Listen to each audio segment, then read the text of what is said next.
On the 15th, hundreds of new immigrants protested outside the Legislative Yuan and the Democratic Progressive Party's headquarters.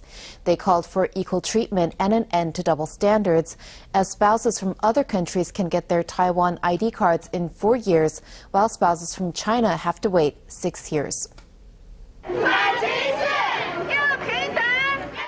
Despite the hot sun, new immigrants groups went to the Legislative Yuan to protest against the government differentiating against Chinese spouses and treating them as second-class citizens. They are angry because the day before, the Internal Administration Committee, under the lead of the Kuomintang, passed the first review of an amendment that would have allowed them to get Taiwan IDs in 4 years instead of 6. However, the process by which this was done was controversial. Thus, it has to be reviewed again. Many Chinese spouses brought their children to the protest and moved their protest from the Legislative Yuan to the Democratic Progressive Party's headquarters, asking for fair treatment and no double standards.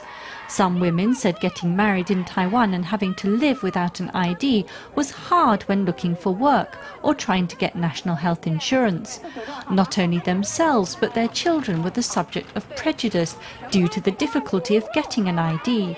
They appealed to the government and delivered a letter to the DPP, hoping that the voices of hundreds of thousands of Chinese spouses would be heard.